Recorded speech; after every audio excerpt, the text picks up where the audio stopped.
皆さんこんにちは、フーディーボーイです。名古屋、沖縄に続いて今回は仙台旅行でおすすめのお店シリーズです。皆さん仙台と言ったら牛タンだけだと思ってませんか？それだけじゃないんです。実は美味しいものが色々とあります。仙台はこれまで7回から8回ぐらい出張とか旅行で行ったことがあります。コツコツと調査を重ねた結果ですね、選び抜いたお店8軒をですね、2泊3日で今回は一気に回ってきました。で、今回紹介するお店8軒なんですけれども、以前好評だった名古屋の動画では価格が高いっていうコメントも結構ありました。なので今回はコスパも意識して1人当たりの予算は1万円から1000円までと抑え気味かつ幅広い価格帯で紹介していきます。なので仙台に行く予定の人には絶対見てほしいですし、行く予定じゃなくても美味しいものが好きな皆さんならぜひ見てってください。動画の中身に入る前にお願いがあります。もっとこういう動画見たいなとか、このチャンネルを応援したいって思ってくれた人はチャンネル登録と高評価をお願いします。それでは早速お店を紹介していきます。1軒目は広寿司さん。こちらは予算1万円で本格的かつイノベーティブな江戸前寿司をたらふく食べられるコスパが最強のお寿司屋さんです。1万円って聞くとちょっと高いかなっていう風に思うかもしれないんですけれども、銀座で江戸前寿司食べようとしたら、夜だと 2,3 万円はいっちゃいますよね。でもここはですね、きちんとした江戸前の技術を使っていて、それで1万円なので結構僕は割安だと思います。で、こちらはコスパが良すぎるのもあってか予約が結構取りづらいです。2ヶ月前ならほぼ行きたい日時で予約が取れますが、1ヶ月前だとだいぶお席が混雑してくるっていうような感覚ですね。僕は仙台出張の予定が決まったら真っ先にここの予約を取るか、ここの予約が取れる日で旅行を計画します。それぐらい仙台ではおすすめです。コスパ以外でこちらのお店のすごいところは3つあります。1つ目はですね、伝統的な江戸前の技術を使っているので本格的なお寿司っていうのを楽しめるんです。具体的にどういうことかっていうと、サワラをですね、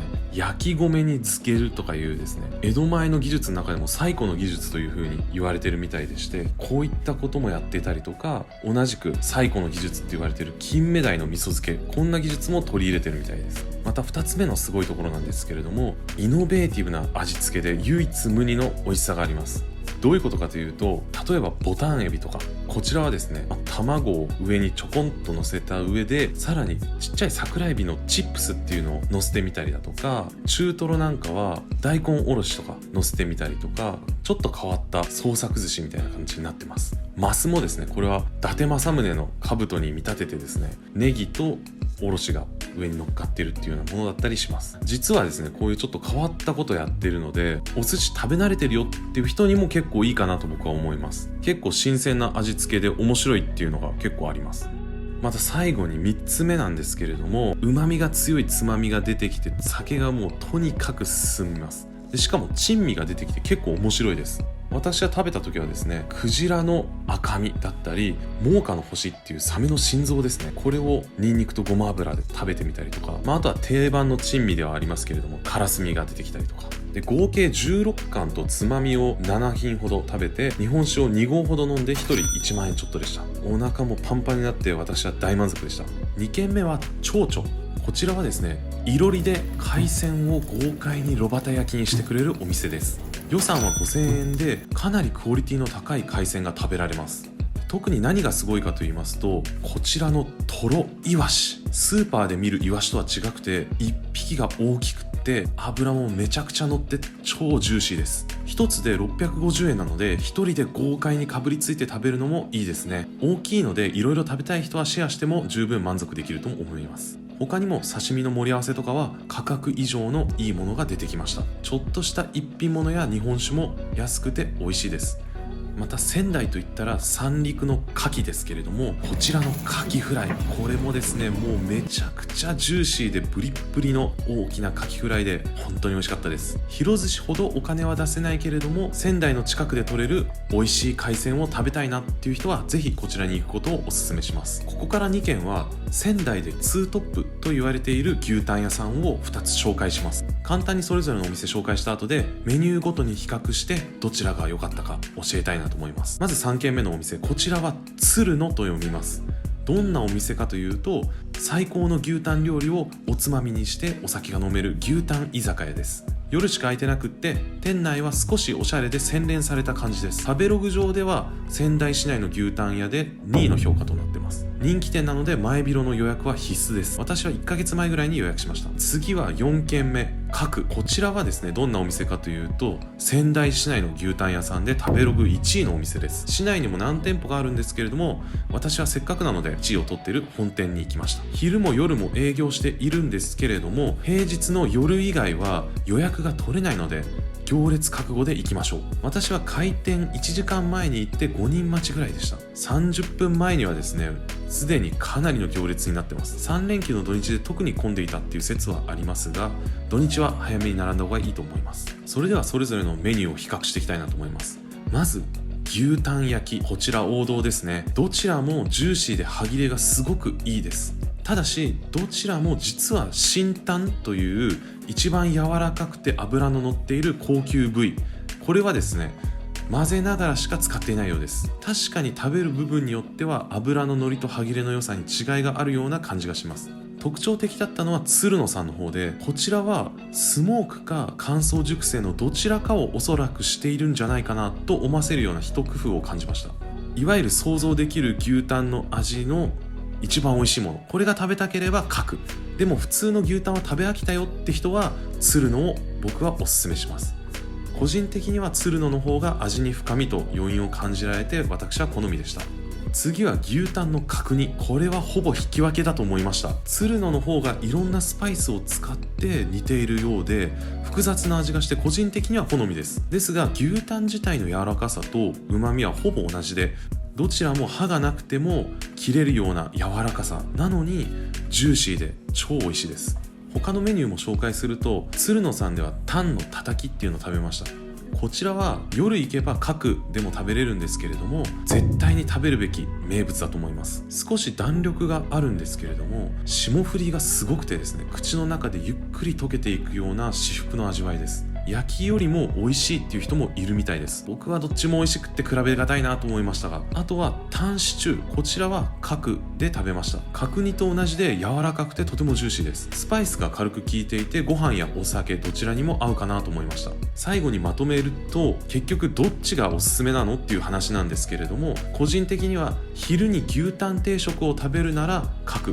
夜にお酒と一緒に楽しむなら鶴野さんだと僕は思ってます。なんでかっていうと、鶴野さんの一工夫した牛タンはご飯よりもお酒に合うかなと僕は思います。で一方で角の王道の牛タンはお酒よりもご飯に合うかなと僕は思いました。そしてお酒の揃えはですね、鶴野さんの方がいいので、酒飲みな僕は個人的に鶴野推しです。5軒目は稲穂。こちらはですね、郷土料理のセリしゃぶが食べられます。横丁の中にあるこじんまりとしてて風情のあるお店です。何がすごいかというと、当然ここはもうセリです。ここのセリは何がいいかっていうと、丁寧に泥の処理がされているので、スーパーで買ってきたようなセリではちょっとなかなかできないような根っこごと食べるっていうのができます。その証拠にですね、手で一生懸命指を落とし続けて指先が黒ずんでしまった店主さんの手を見せてもらいました。感動と哀愁と尊敬、これを同時に感じるようなちょっと複雑な気持ちになりました。さらにコスパも最強っていうのがここすごいところで、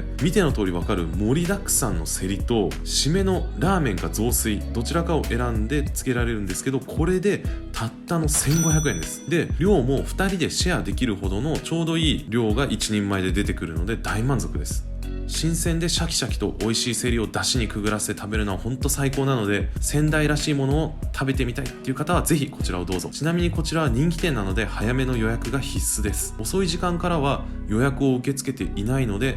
こちらで軽くセリを食べてから他のお店に行くっていうようなことをお勧めします。6軒目のお店はしのぎさん。こちらはどんなお店かというと、究極のアジフライっていうのが食べられる和食レストランです。究極のアジフライ以外の他の料理も結構美味しくって、店内は和モダン風のすごいおしゃれな感じです。でもやっぱりここに来たらとにかく究極のアジフライ、これを食べてほしいです。どういうものかというと、アジの半身分を丸ごと揚げていて、中が半生になっています。なので外側はカリッとしていて、中は刺身のようにみずみずしく、油もですね乗ってるんですけど、その油がちょっと溶けかかっててトロッとしててすっごく美味しいです。他にもカニがたっぷり入って濃厚な味のするカニクリームコロッケとか、イクラとイカをですね味噌漬けにしたおつまみとか、最高にお酒が進む料理が食べられます。究極のアジフライは780円でたくさん出てくるので、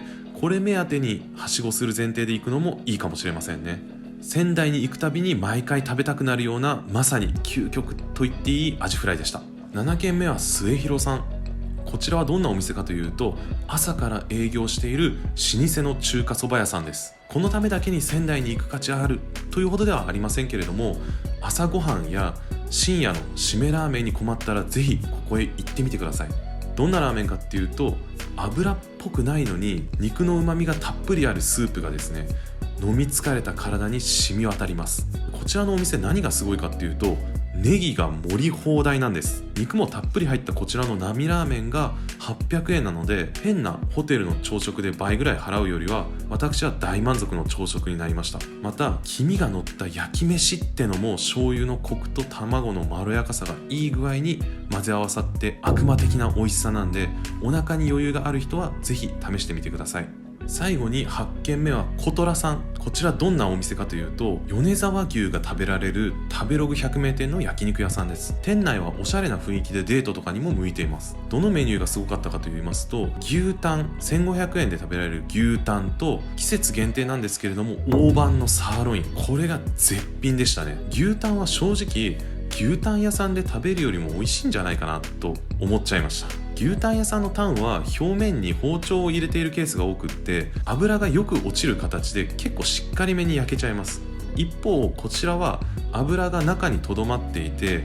よりジューシーな気がしました。大判のサーロインの方は言わずもがななんですが、和牛らしい霜降り肉の脂の旨味をたっぷり堪能できます。メニューには書いてなかったと思うんですけれども、言ったら卵の黄身を追加注文できます。霜降り肉の脂っこさが黄身のまろやかさでいい感じに調和されて、僕は大好きです。私の場合は今回2軒目で行ったのであまり頼んでいなくって、1人5000円だったんですけれども、普通に飲み食いしたら7000円から8000円ぐらいいくかなと思います。いくつかのメニューはハーフサイズにできたので、ちょっとずついろいろ食べたい人にはありがたいですね。普通の焼肉屋さんよりはお値段は少し高めで、コスパがすごくいいっていうわけではないんですけれども、米沢牛の上質なお肉を提供している割には妥当な価格かなと僕は思いました。なので予算に見合うっていう方で、美味しい肉や焼肉が大好きな方はぜひ行ってみるといいと思います。予約は本店だと取りづらいんですけれども、支店だと取りやすいので、